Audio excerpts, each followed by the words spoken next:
Emisiune inspirată de Lidl România, Memorial, Aqua Carpatica.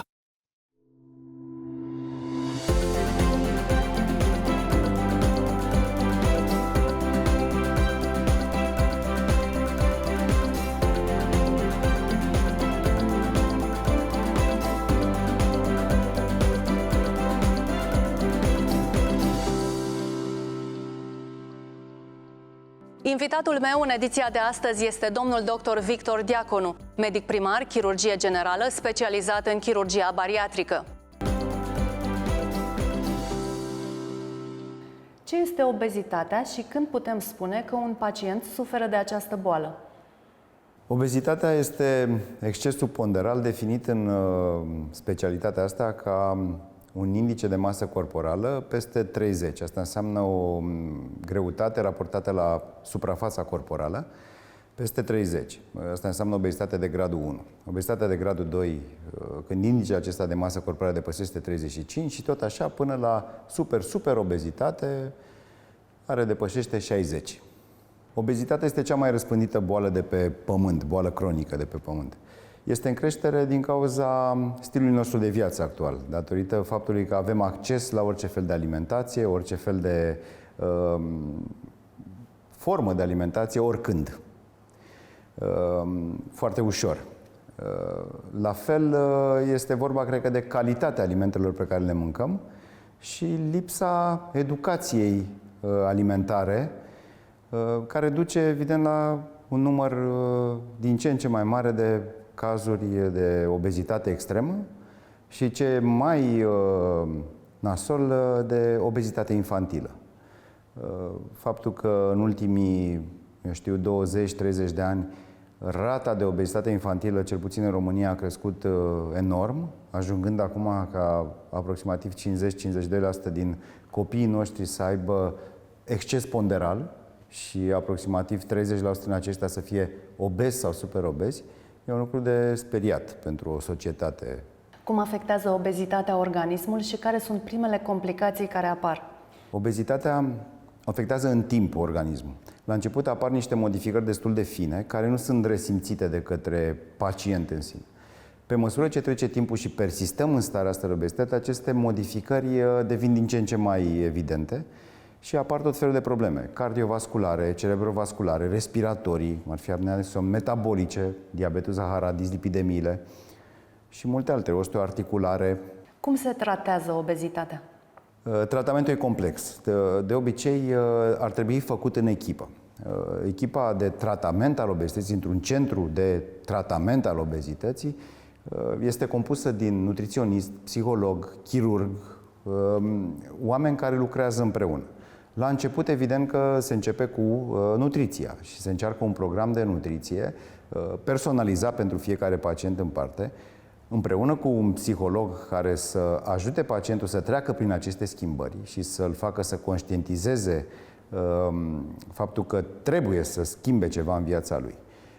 În momentul în care nu reușim de câteva ori, repetând cu nutriționiști diferiți eventual, putem încerca medicație pentru a ajunge într-un final, dacă lucrurile astea nu dau roade, la chirurgie. Care este pacientul potrivit pentru chirurgia bariatrică? Aici e o discuție destul de amplă. Pacientul potrivit este pacientul care a încercat o perioadă relativ lungă de a slăbi prin mijloace conservatoare sau prin, medicație mai nou, prin alte metode mai puțin invazive, endoscopice, prin schimbarea stilului de viață și nu a reușit. În momentul respectiv, pacientul poate fi considerat un candidat pentru chirurgia metabolică. În general, chirurgia metabolică este adresată pacientului cu un indice de masă de cel puțin 30 de kilograme pe metru pătrat, asociind o boală, cum ar fi apnea de somn, diabetul zaharat, dislipidemii, probleme cardiovasculare sau peste 35 de kilograme pe metru pătrat, neasociind astfel de boli. Cam asta este marja minimă la care un pacient este acceptat pentru o formă de chirurgie metabolică. Cum stabiliți abordarea chirurgicală potrivită pentru fiecare pacient? Înainte de orice intervenție chirurgicală de genul ăsta se face o evaluare destul de complexă. Pe lângă analize de sânge, evident, se fac o grămadă de consulturi. Cardiologie, pneumologie, endocrinologie, psihologie, endoscopie, ecografii, tot felul de investigații care ne arată nouă ce se întâmplă cu pacientul din punct de vedere biologic și metabolic și organic, evident. În funcție de aceste investigații preoperatorii, putem recomanda de ce tip de intervenție corectă ar trebui să beneficieze pacientul respectiv. Este foarte importantă această evaluare și judecarea corectă a acestor investigații, pentru că de asta depinde evoluția acestui om în timp. Rata de reluare în greutate, modul în care pacientul slăbește și menține greutatea respectivă. Deci, ca răspuns, evaluarea preoperatorie este definitorie pentru a avea o evoluție bună în timp. Ce se schimbă în corp după operația bariatrică, dincolo de scăderea în greutate? Principalul motiv pentru care facem forma asta de chirurgie bariatrică sau chirurgie metabolică este pentru a modula metabolismul pacientului. Astfel, ce așteptăm de la pacientul respectiv în perioada imediat următoare intervenției chirurgicale este o modulare metabolică, adică o reglare a metabolismului pacientului, lipidic, glucidic, proteic, lucru care duce, de fapt, la scăderea ponderală. Nu scăderea ponderală determină modificările metabolice, ci invers. Din acest motiv, această formă de chirurgie numită în trecut chirurgie bariatrică se numește în zilele noastre chirurgie metabolică și bariatrică, pentru că reglează metabolic organismul. Ce se întâmplă în rest? Avem de-a face zilnic cu pacienți cu probleme hormonale, endocrine, tiroidite de diverse feluri, boli autoimune, chestii de genul. Chirurgia metabolică asta face, reglează metabolic organismul, scade sindromul inflamator care este prezent la toți pacienții cu oarecare grad de supraponderabilitate sau obezitate, determinând o evoluție bună sau remisia bolilor respective. La ce se pot aștepta pacienții după operația bariatrică? Se pot aștepta la schimbarea completă a vieților, din toate punctele de vedere, nu numai din punct de vedere alimentar, și din punct de vedere al modului în care percep viața în sine, mișcare, alimentație, raporturi în societate și în familie. Cum decurge recuperarea pacientului după operația bariatrică? Toate aceste intervenții chirurgicale metabolice, bariatrice, se efectuează pe cale minim-invazivă, laparoscopic, robotic, lucru care aduce un mare avantaj, în special pentru pacient. De ce? Pentru că recuperarea postoperatorie după intervențiile chirurgicale minim-invazive este mult mai ușoară decât după operațiile clasice. Faptul că un pacient stă după o intervenție de rezecție gastrică sau de bypass gastric în spital doar 2 nopți, după care merge acasă, se simte perfect la fel cu momentul în care a ajuns în spital, este un lucru definitoriu pentru chirurgia minim-invazivă. Recuperarea fiind foarte ușoară, pacientul începe să facă cam toate activitățile zilnice. În momentul în care ajunge acasă, se recuperează ușor, revine în societate repede, începe serviciul repede. Deci nu sunt niște mari modificări din punct de vedere al activităților de după intervenția chirurgicală. Există situații în care chirurgia bariatrică nu este recomandată? Da, evident. Ca în chirurgie în general, există contraindicații pentru diverse intervenții chirurgicale. La fel și în chirurgia metabolică există contraindicații pentru, de exemplu, pacienți cu ciroză hepatică decompensată, cu boli cardiovasculare decompensate. Evaluarea asta de care vă spuneam mai devreme, evaluarea preoperatorie, ne ajută să identificăm astfel de probleme, să contraindicăm pacienții respectivi sau să-i ajutăm să ajungă la nivelul ăla în care putem să facem intervențiile chirurgicale cu riscuri minime. Obezitatea este un factor de risc oncologic? Da, obezitatea este un factor de risc extrem de important pentru orice boală oncologică. Sindromul inflamator care persistă la pacienții care au exces ponderal sau obezitate de nivel înalt stă la baza bolilor oncologice. Ce tipuri de cancer sunt asociate cel mai frecvent cu obezitatea? Aici putem discuta ori de o repartiție pe sexe. Bărbații de obicei au un risc crescut de a dezvolta cancer colorectal, femeile de regulă cancer în zona genitală, sân, uter, ovar. Pe de o parte, datorită creșterii inflamației din organismul nostru, care predispune la apariția sindromelor oncologice. Să nu uităm că țesut adipos, grăsimea, este ca o glandă care secretă diversi hormoni.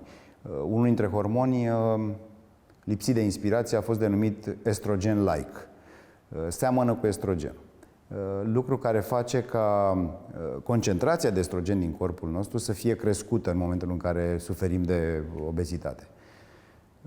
Orice creștere hormonală poate să determine la femeie, de exemplu, creșterea riscului de probleme oncologice genitale. De ce este cancerul colorectal asociat cu obezitatea? Este asociat cu obezitatea din mai multe motive. Sunt studii destul de multe în această sferă. Cel mai frecvent este asociat cu alimentele pe care le mâncăm.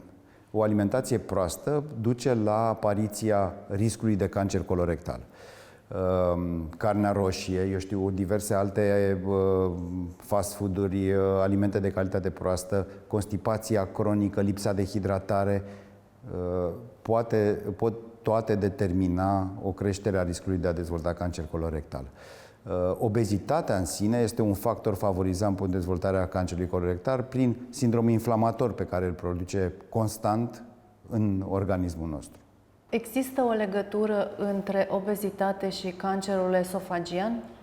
Da, obezitatea predispune la apariția cancerului esofagian prin refluxul gastroesofagian, frecvent întâlnit la pacienții supraponderali, datorită creșterii mari a presiunii intraabdominale.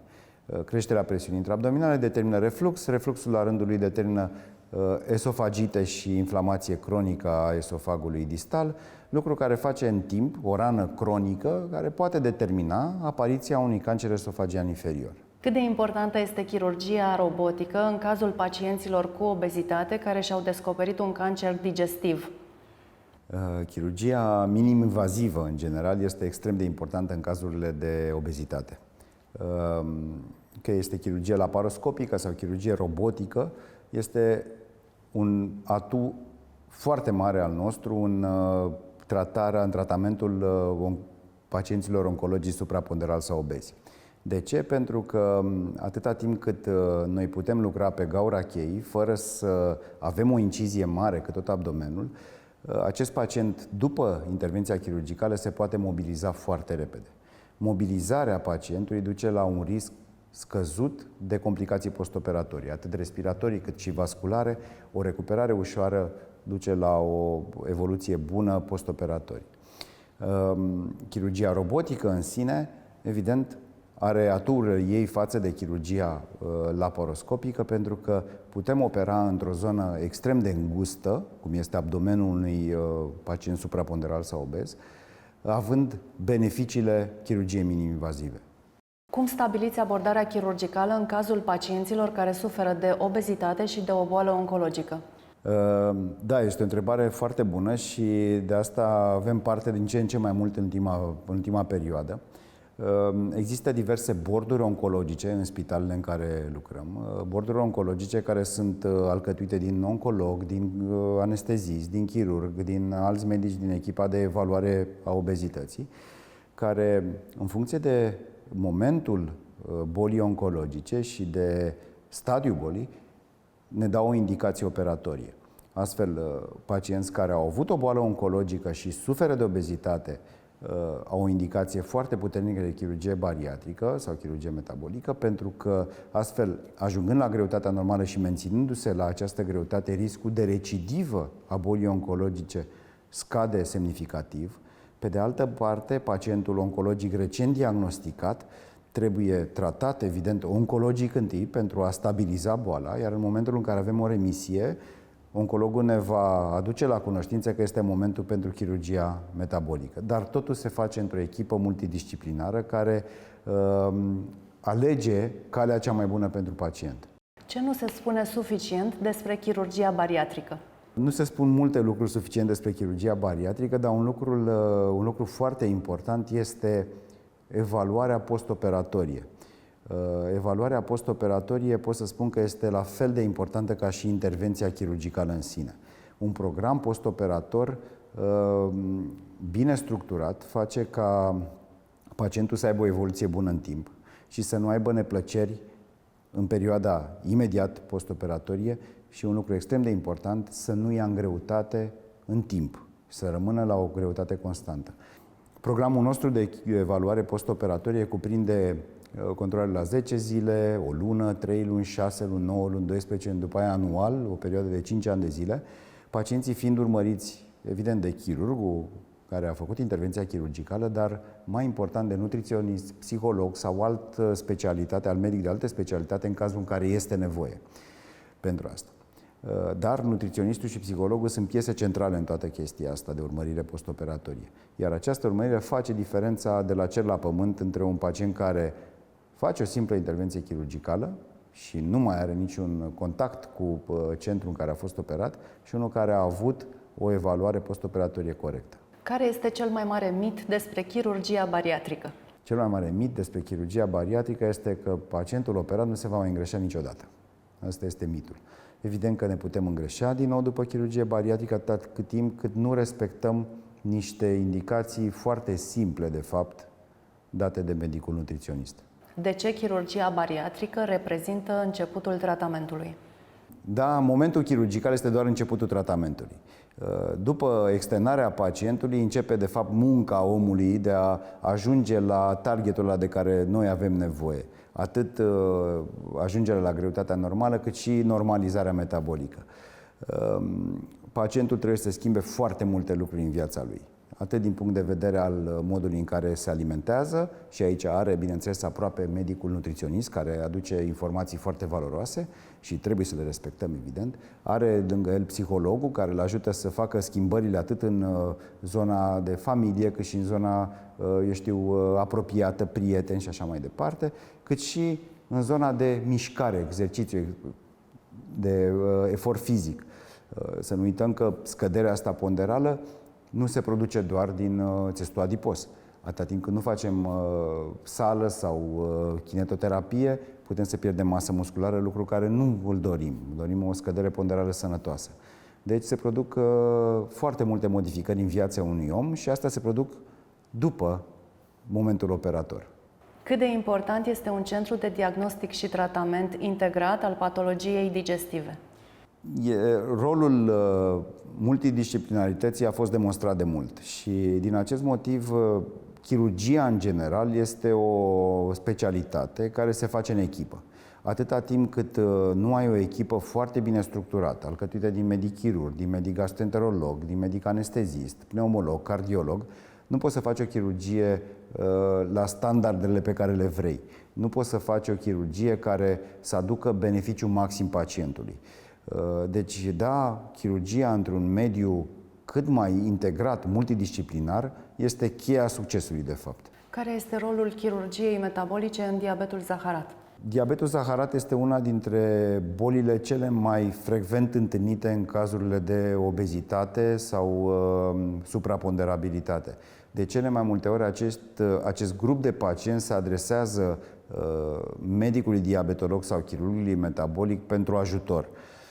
De foarte multe ori, medicul diabetolog trimite pacientul către medicul chirurg bariatric pentru tratament, pentru că odată efectuată o intervenție chirurgicală metabolică, că este o operație de micșorare de stomac, că este o operație de bypass gastric, aici putem stabili tipul corect de intervenție chirurgicală după anumite investigații preoperatorii, ne așteptăm ca pacientul diabetic să aibă o remisie completă a diabetului zaharat într-o perioadă relativ scurtă după intervenția chirurgicală.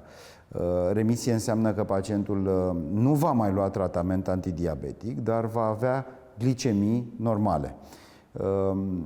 Pacientul diabetic rămâne pacient diabetic în continuare, dar în remisie. Adică, ca să fiu bine înțeles, pacientul va fi urmărit de medicul diabetolog în continuare, dar fără să-i fie administrat un tratament antidiabetic.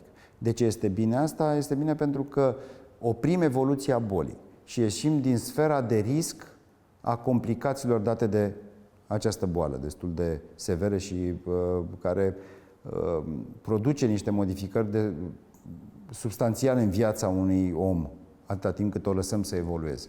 Aveți pacienți pe care i-ați operat de mai multe ori pentru că s-au îngrășat din nou după operația bariatrică? Avem pacienți care au fost operați de mai multe ori după o intervenție chirurgicală bariatrică inițială, atât de la noi din centru cât și din alte centre. Este un moment destul de des întâlnit, pentru că în timp omul uită, nu mai respectă indicațiile date de noi sau nu urmează corect programul de urmărire pe care noi îl recomandăm. Aveți pacienți pe care nu i-ați operat pentru că dorința lor era strict legată de latura estetică? 100%. Foarte mulți pacienți ajung la noi în cabinet și sunt refuzați la o formă de chirurgie bariatrică pentru că nu îndeplinesc criteriile. Nu îndeplinesc criteriile, pe de-o parte, cele legate de excesul ponderal, de încercările repetate de a slăbi prin dietă sau prin alte forme de ajutor în lupta cu obezitatea, sau, ce spuneați mai devreme, ajung la noi în cabinet doar pentru partea estetică. Chirurgia metabolică, chirurgia bariatrică se adresează pacienților cu probleme reale de sănătate. Emisiune inspirată de Lidl România, Memorial, Aqua Carpatica.